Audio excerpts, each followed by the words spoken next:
Good afternoon, everybody, and welcome along to this LinkedIn Live with me, Justin York. For the next 20 or 25 minutes or so, we're going to talk about what makes your data ecosystem work well and stay working. We're going to look at the ownership, the behavior, and the governance habits that keep it healthy over time. Many organizations focus on fixing data when something goes wrong. But a strong data ecosystem is built not only through reactive fixes, it's built and stays working because it has the right habits and the right behaviors around it, the right roles, the right decisions, and feedback loops that are in place. So keeping a data ecosystem healthy is not that difficult to do, provided you've got a handle on the habits and behaviors that sit around that ecosystem. Most organizations will know what a broken ecosystem feels like. There'll be those repeated fixes, things that are popping up all the time. People will talk about them because it annoys them. There'll be conflicting reports. There'll be reports that are coming out of systems, but they're not the same as the reports that are coming out of people's spreadsheets or whatever it is that they're using.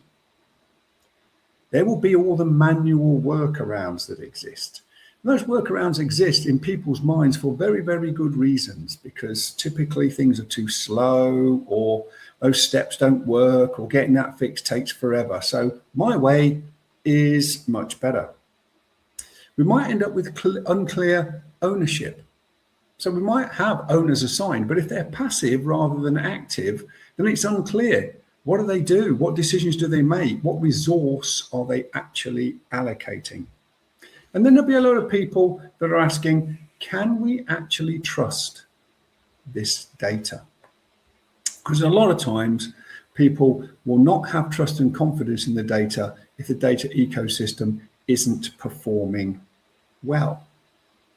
But if you're inside a data ecosystem that is performing well and it is working well, what is that likely to feel like? Well, it's likely to feel quite a bit calmer.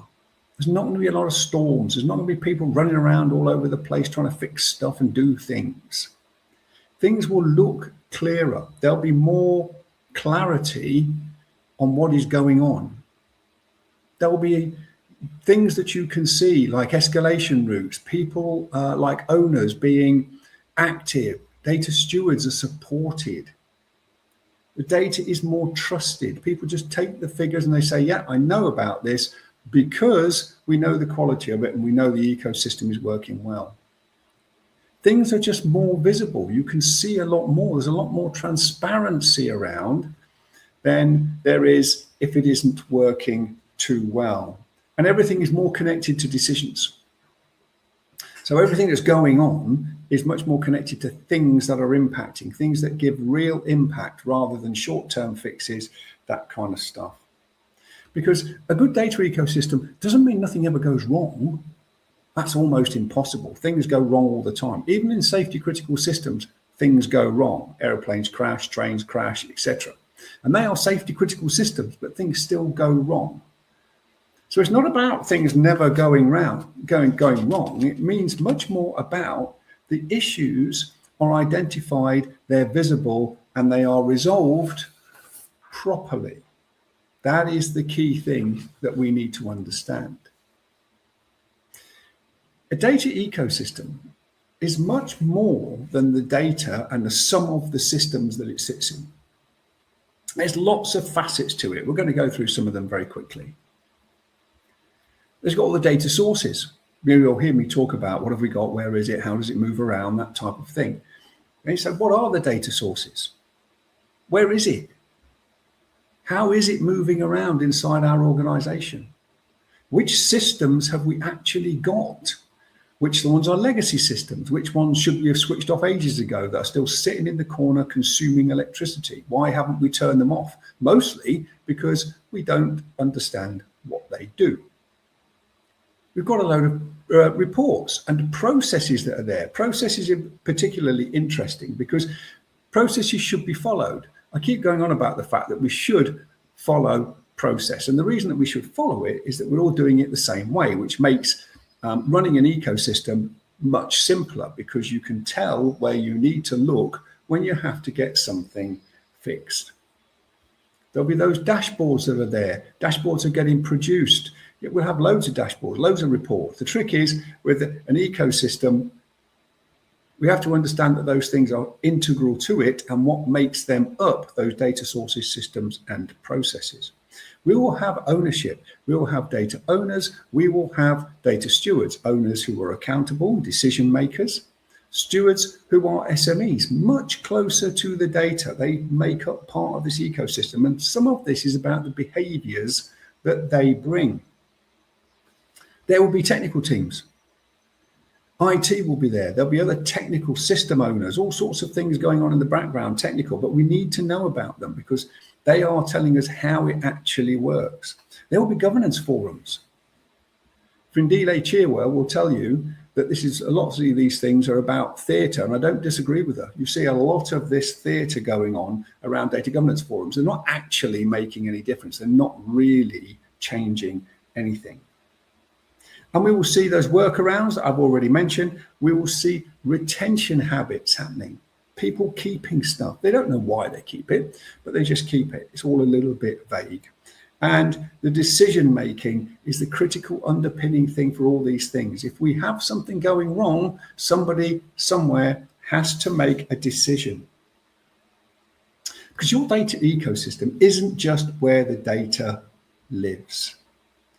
It's how it moves, how it's changing, how it gets used, and how it influences all the decisions that are taken inside the organization. So what is it that makes it work well? Well, lots of people have their own ideas. I'm going to give you the 5 things, the 5 foundations that I think help your data ecosystem to work well. Data is understood. First thing, data is understood. People know what data exists. They know where it comes from. They know how it moves, who uses it, and what decisions actually depend upon it.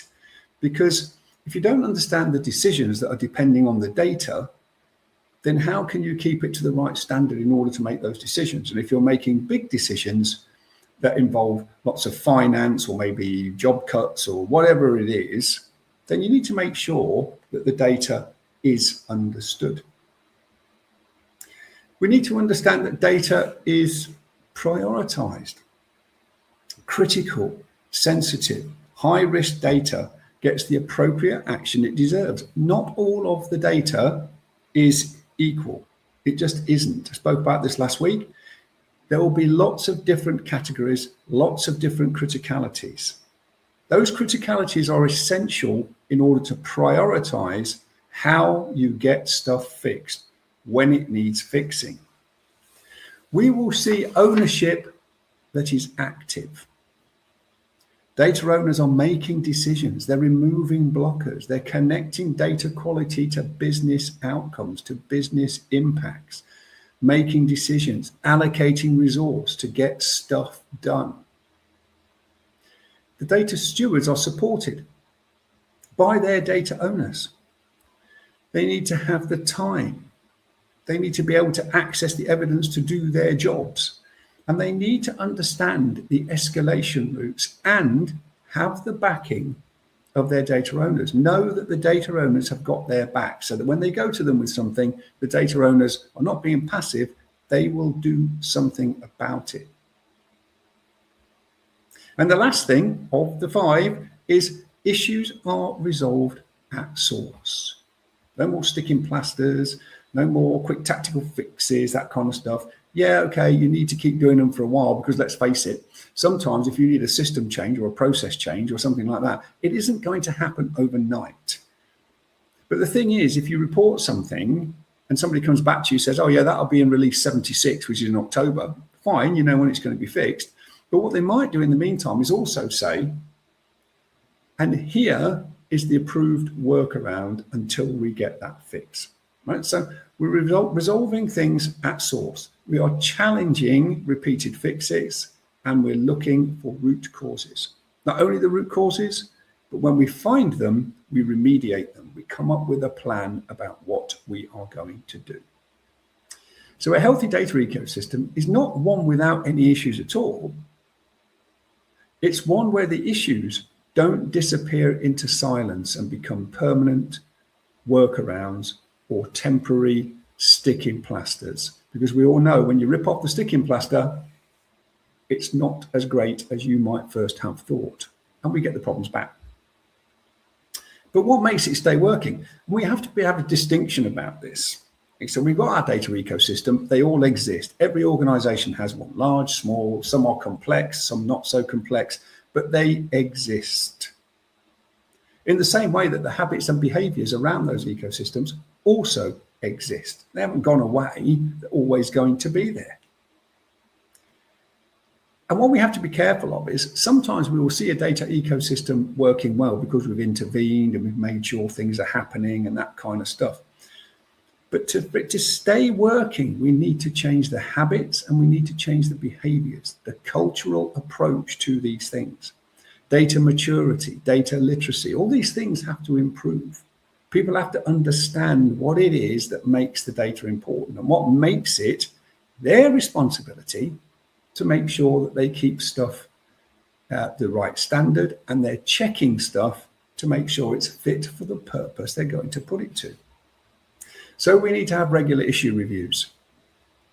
So I've already mentioned in past lives that we talk about people will report issues, but if nothing happens, if the feedback loop isn't there, they're not getting information back. Even if it comes back and says we're not going to fix that because, then if you don't get it, then you won't report things. And even then, when you have reported something, sometimes it just seems to go into a black hole. We never seem to see it again. Nothing ever happens. That's why we need regular issue reviews. We need those regular reviews to look at these things, test the categorization, test the criticality, test the priority of it. Who is involved? What's the plan? Are we sticking to the plan? Are we remediating something? We need those clear, visible feedback loops. So if it's a data quality issue, then whoever's running the data quality issue register or whatever it is, whichever way it's done, we need to make sure that people who report issues get some kind of feedback. When's it going to get fixed? When it is fixed, go back to them and say, yeah, that's now resolved now, so you can stop using the workaround because we've now fixed that particular thing. We need to be able to escalate. People need to understand and be able to see how they escalate something. So if I report a data quality issue and it just goes into a black hole somewhere, who do I go and talk to? Well, I could go and talk to my data steward. Data steward can then look at those things and say, actually, yeah, there's a problem with that. So I need to go to the data owner. So we go to the data owner and the data owner says, yeah, it's not really in my remit. Where the problem isn't mine to resolve. Because if it was mine, I'd do X, Y, Z. So he can speak to the other data owners. They might quite legitimately say, actually, I can't do that at the moment. I've got far too many things going on. That's not the top of my priority list, so it's going to have to wait. At which point, you could go to the Data Governance Forum, discuss it there. And if you don't get anything out of that, then the escalation route is where do you go? And it might well be you go to a steering committee or a steering group or something like that that's higher up, that has executives, people like that sit on that board and can make a decision. So we need an escalation route. We need to review the recurring patterns that are happening around us. We will see patterns happening all the time. Sometimes there'll be workarounds, sometimes there'll be shortcuts, whatever they are. There will be things happening that are recurring. Maybe it's those pesky issues that keep coming up that we need to get fixed all the time. And we see the recurring patterns. So we need to review those things. And if we put a fix in, or if we change a process, or the data gets resolved, then we need to check and see those recurring patterns, are they slipping back in? Because if they're left for long enough, they become habit and behavior. They become the culture of the organization. And we don't want that to happen. And if we do, it takes a lot more effort to change it out of that particular habit and behavior set and put it back on the straight and narrow. So we need to review the recurring patterns and make sure that they are not recurring. Next one's a bit contentious, really. You know, we have to keep the documentation updated. Nobody likes doing documentation. Code cutters and people like that, it's not sexy doing documentation. It's very much, excitement is cutting the code and making things happen and doing stuff, building dashboards, all that kind of thing. I get all of that. But without updated documentation across the whole piece, whether that's governance documentation, whether that's documentation about code, where it's some kind of data contract that we need to keep up to date, without keeping the documentation up to date, we're going to look at old things, which means that the processes, the operational reality is not the same. And because the operational reality is no longer the same, then looking at the old documents is not going to help us any. So it needs to be kept updated. I know it's not exciting, but it still needs to be done. We need to have active governance forums. Now, we can have active governance forums, and as I've already said, Findile Chira will say there's loads of theatre in these things. And she's right, absolutely right, that is the case. So we need them to be active. How do we do that? Well, in my experience, the best thing to do is only invite the people that we need to be there for the issues that we're going to discuss. Sometimes it's about not having everybody there, but calling them in when we need them to come and talk about something. Because there's no point having loads and loads and loads of people there if you're only going to be, if the issue that's being discussed only affects half a dozen people. So if we've got 20 people and we only need half a dozen, then have half a dozen. Cuts down on your coffee and biscuits bill anyway. The thing is that they can make decisions because it's pointed, it's about them. It's about reducing their risk. It's about fixing their little problems and data issues that they have, getting back to the source, saving them time and effort. So they'll be much more interested in that because the people that are not impacted by it will just sit there and twiddle their thumbs and have more coffee and biscuits, whatever it is. So we need them to be active. We need them to do stuff, make decisions, come up with plans for remediation and allocate resource. We need to regularly check critical data. Now, not everybody's going to do that. This should really be the data owner and data stewards who are going to look at critical data. Is it still critical? Is there new sets of critical data? Is there some stuff that has been elevated into that position? Is there some stuff that we now have that we treated critical that is no longer critical? So we need to think about those things. Now, lots of organizations, lots of people in organizations, again, rightly so, will say there is too much. You can't just review it. Well, you do 10% a month, 15% a month, whatever it is. You break it up into chunks. You may start with the absolute most critical data and then gradually work your way down. Or you might start at A and move to Z. Whatever it is, you can break it up. The thing is that it is being looked at. It is being reviewed. We need to question whether workarounds are still existing. So if we've seen workarounds and we've put some kind of resolution in place and the operational reality has changed and we've changed the habits and the governance and behaviors, then we need to make sure that that's sticking. Because if you just say to people, okay, that's all done now, this is what you do now, they'll go, okay, yeah, great, thanks very much. For them, their workaround might still be easier. So we need to go and figure out, is it still happening? And if it is, figure out why it's still happening. Is it just a cultural thing? We can change that through education and monitoring and management. But if we haven't exactly closed the loop that was causing it in the first place, then we have to go back and look at that again. When we think about data retention, we have to think to people, ask people and think, do they really understand what the rules are? Do they understand why it's important to get rid of data that we don't need any longer? And then we have to understand, does ownership still reflect operational reality? So all these processes we're using, all this data governance we're doing, all these frameworks, all that kind of stuff around ownership and decisions and that type of thing, is it still affecting the operational reality? Is it still aligned with what is going on the ground? Because if it isn't, your data ecosystem will not remain healthy, because it will only remain healthy if it's being maintained, not fixed all the time.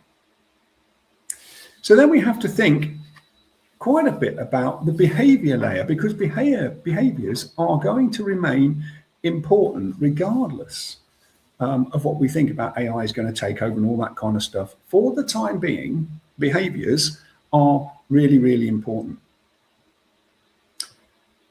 It's keeping those behaviors and habits, having that cultural change that keeps the data ecosystem healthy. So good behaviors will include raising issues early, getting people to report issues, but not just being satisfied with reporting it. If you're not getting any response back, then prod somebody and say, why am I not getting an answer? What's going on with this? Right? Raise them early, get it issues, and then get it looked at. Challenge the repeated fixes.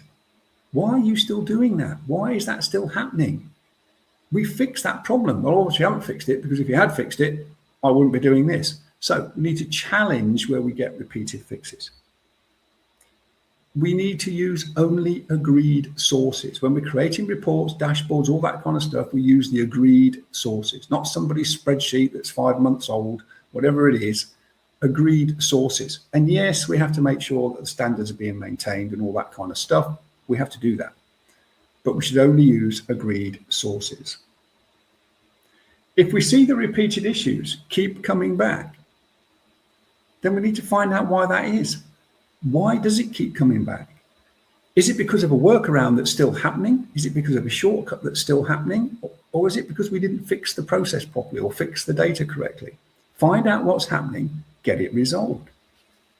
Document the changes. If we change a process, if we change anything like that, then update the documentation associated with it. If you don't have any documentation, then create it, because it has to exist to support these things. If we're not getting the decisions, if you're chasing up your data quality issue and you're still not getting anything back from it, then chase it up, get a decision made, get it escalated. The data stewards will need to be supported. They have to be supported. If they haven't got somebody looking after them, the data owner hasn't got their back, then they're not going to be effective. Because if they can't challenge bad behaviors, they can't challenge these workarounds, all that type of stuff, then they're not going to be effective. Ownership has got to remain visible, has to remain active, has to remain visible. And I don't mean that the owner's walking around all the time and going, hello, what are you doing? Oh, you shouldn't be doing that. Because they're not going to know all that stuff, right? But what they do have to do is make sure that they are checking the criticality. They're making sure that decisions are filtering down. They're making sure that things that they are doing have impact. And then a good behavior is making sure that the decisions that you are taking are connected to a business impact, a business outcome. Because if they're not, there's no real point in taking those decisions in the first place. So if you want the data ecosystem to stay healthy, you have to pay attention to the behaviors that are driving it. So what does good look like then? Well, good looks like data is categorized and understood. People know where to look, whether that's Calibra or a spreadsheet, wherever it is, whatever it is you're looking at, your business glossary, it's categorized and it's understood. That comes down to data literacy, data maturity. The critical data is known and it's regularly reviewed. Remember, taking 10, 15%, whatever it is, a month of your critical data items and having a look at them. The trusted sources are clear. We can see them. We know what they are. We know what the standards are. People know what to retain and what not to retain. So they know stuff they can get rid of and they know stuff they shouldn't get rid of. Or maybe it requires a different decision. Issues are raised. They're not hidden away. We don't have all these tactical fixes and all that kind of stuff. Issues are raised. They get reported and the feedback loops do something. The forums are removing blockers. They're not talking shops, not all that theatre. They're actually discussing things, making decisions, allocating resources. Reports and dashboards are actually trusted. People get the numbers out and go, yep, that looks just about right. And if it doesn't, then let's get something done about it. All your workarounds are visible and they are challenged. And yes, workarounds might have to exist for a while. And they might have to exist for a while because until we get something properly fixed, the workaround has to remain. The root causes are tackled, whether that's people or systems or whatever it is, we tackle the root causes of the issues. And of course, the feedback loops are actually working. Because a well-working data ecosystem creates confidence, it creates trust, and it removes the constant firefighting. So if your ecosystem is working well, people should know where the data comes from. They know why it matters, who owns it, how issues are raised, and what happens when something goes wrong.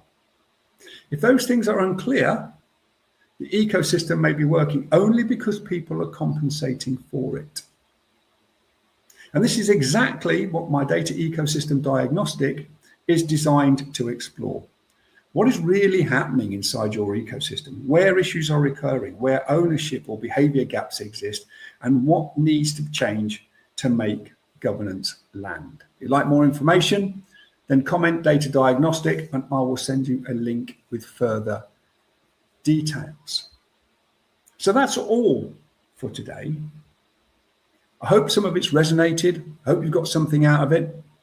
And why not join me again next week when we're going to be looking more at changing habits and behaviors to get that ecosystem in a healthy condition. I'll see you there. Thanks very much.